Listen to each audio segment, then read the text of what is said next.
Bonjour les élèves. Aujourd'hui, c'est notre bal en blanc. J'espère que tu as porté tes vêtements blancs.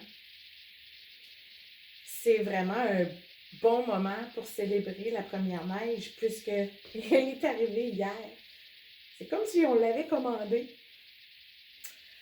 Alors, aujourd'hui, je vais te raconter l'histoire Première neige. Je pense que ça va de soi. C'est un livre que j'aime beaucoup, qui est une fantaisie en photo. Alors, ce sont des photos d'animaux en hiver. J'espère que ça va te plaire.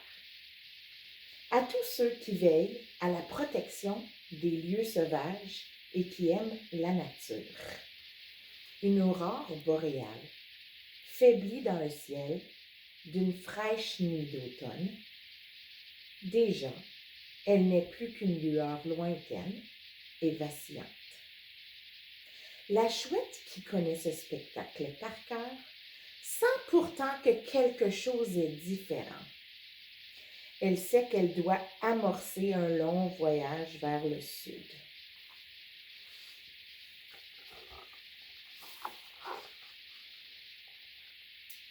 C'est beau, des aurores boréales.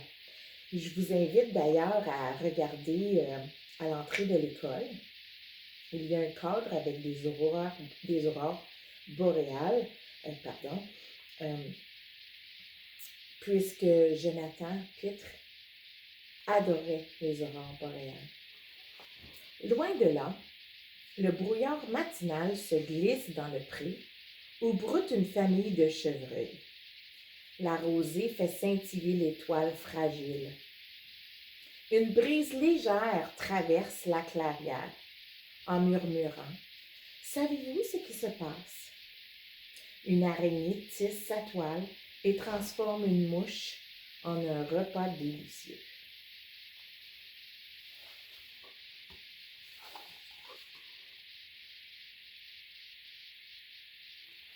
Dans le même pré, une chenille laineuse avance sur une tige de fougère.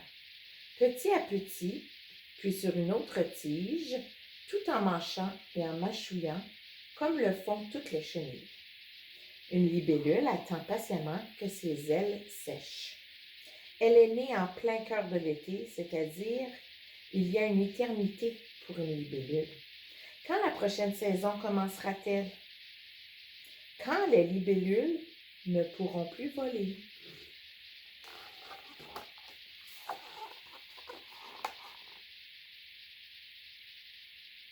Un tamiya tapageur déchire le silence de la clairière. « Tu n'as pas fière allure, dis donc, » lance-t-il au fan, tout en grignotant une minuscule bille rouge. « Tes taches disparaissent et ton pelage est clairsemé. Tu feras mieux de commencer à cacher des glands, le prévient-il. « Pourquoi devrais-je cacher des glands? » s'interroge le fan. On en trouve partout.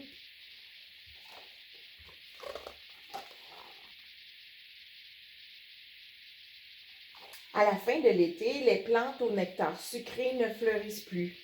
Bientôt, la monarque partira à la poursuite d'un souvenir lointain. Il suivra son instinct et porté par ses ailes fragiles, il franchira des milliers de kilomètres qui le séparent d'un jardin tropical. Le même appel de la verdure résonne dans la tête du colibri. Le doux souvenir d'un endroit loin d'ici. C'est décidé, le minuscule voyageur quittera le pré ce matin même.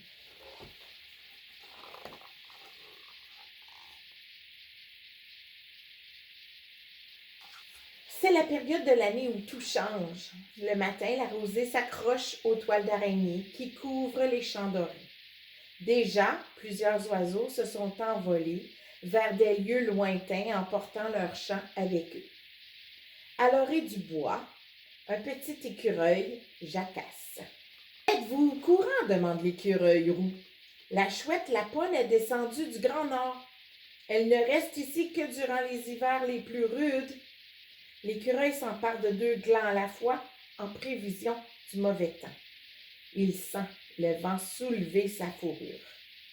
La première neige s'en vient, et plus tôt que d'habitude. Une marmotte s'extirpe de sa tanière en clignant des yeux. « Je ne vous le dirai pas 2 fois, grommelle la vieille grincheuse. Hibernez, hibernez, hibernez. »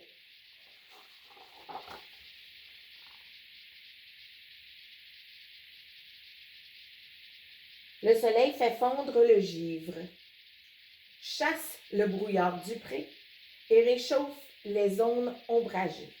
« Entends-tu? » demande maman Biche, immobile et aux aguets. « Ça y est! » Le givre a rendu silencieuses les ailes des libellules. La nouvelle saison est commencée.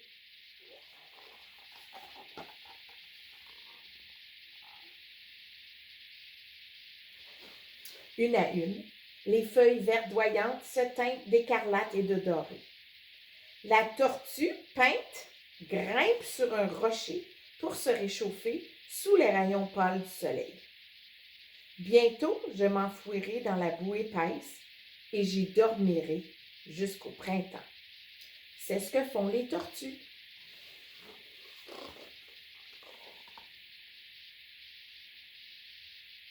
Une feuille d'érable rouge s'accroche obstinément à sa branche malgré la brise qui la tord et la secoue. « Lâche prise !» lui souffle la brise. Alors la feuille se détache de l'arbre sans un bruit, flotte dans l'air, virevolte et tourbillonne vers le sol. Le faon l'observe avec attention.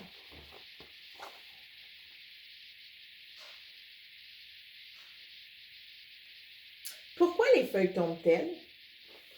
Pourquoi mon pelage change-t-il? Pourquoi tant d'oiseaux sont-ils partis? Demande le faon. Parce que tout change, répond maman Biche d'une voix douce. Toutes les créatures doivent se préparer à suivre leur instinct. Le faon ne se sent pas prêt du tout. A-t-il seulement un instinct? Pour l'instant, alors que le soir assombrit lentement les bois, il se sent en sécurité auprès de sa maman.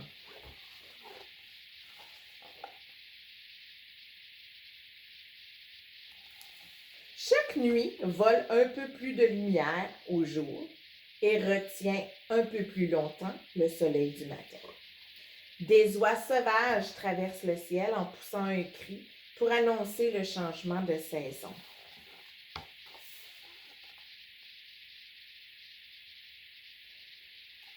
Le raton laveur risque un œil hors de son nid douillet.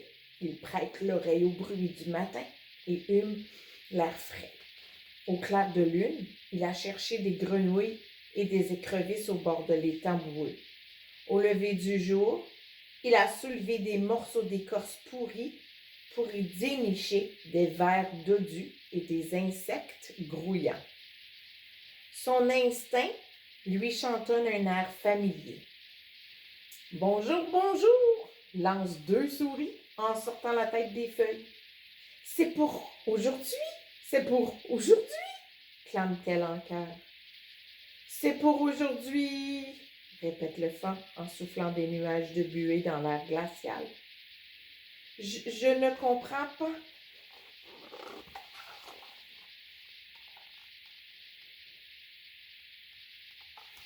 C'est vrai, c'est vrai! Je l'ai entendu moi aussi. La chouette Laponne est en route. Elle arrive tout droit du Grand Nord, crie la petite mésange. Êtes-vous prêts? Cui. Prêt? Prêt pourquoi? Demande le faon, pendant que maman Biche continue de mâchonner des glands.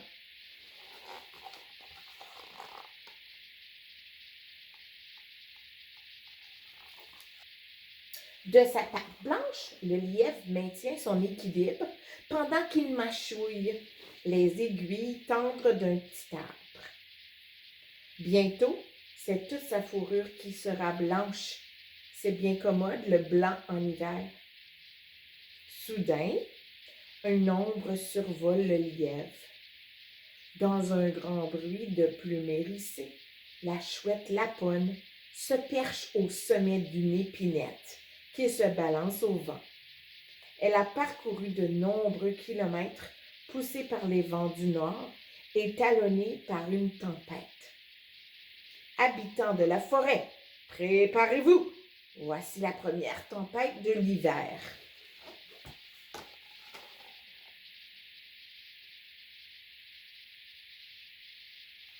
Mais je ne suis pas prêt, proteste le vent, seul dans son coin. Les flocons de neige tombent du ciel et couvrent la clairière. Que se passe-t-il? Pourquoi tout ne reste-t-il pas comme avant? Le vent se refroidit et la neige tombe plus drue.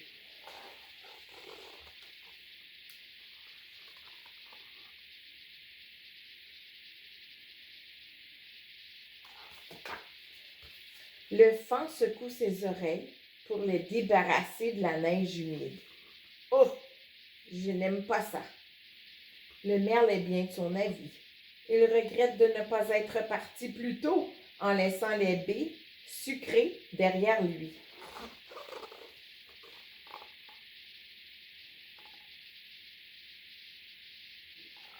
Hé, où est ta maison? S'étonne un tamia affolé. Ne sais-tu pas qu'il te faut un trou? Viens par ici, je vais t'aider à le creuser. Je vais le faire très gros. Un trou? Dans le sol? S'interroge le faon en secouant la tête. Où donc est ma maison? Où devrais-je aller? Je ne suis pas prêt.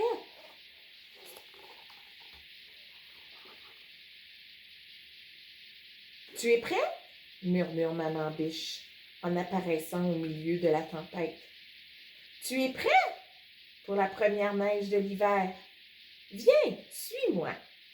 Avec le reste de notre famille, nous allons marcher jusqu'au marais près des cèdres. Là, nous trouverons de quoi nous nourrir et nous abriter des vents froids de l'hiver.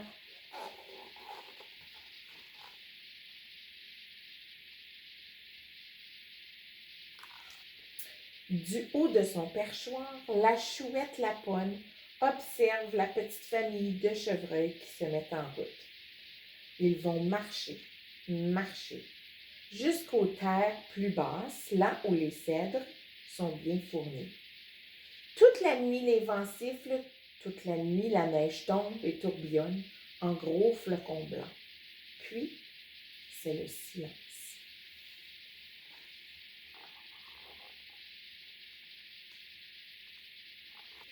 À son réveil, le faon est entouré d'une épaisse couche de neige. Sa blancheur l'aveugle. Bien joué! Tu vois que tu étais prêt? Tu es presque aussi dodu que moi, lance l'écureuil. Ton pelage d'hiver bien épais te gardera au sec et au chaud.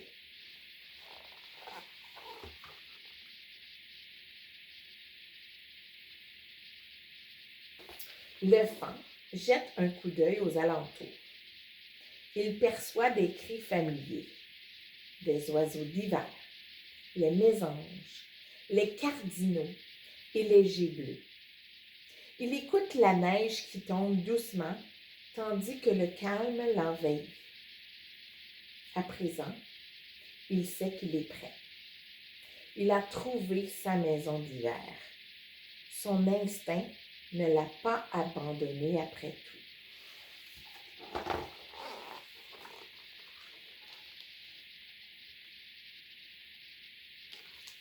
Et c'est la fin de cette belle histoire.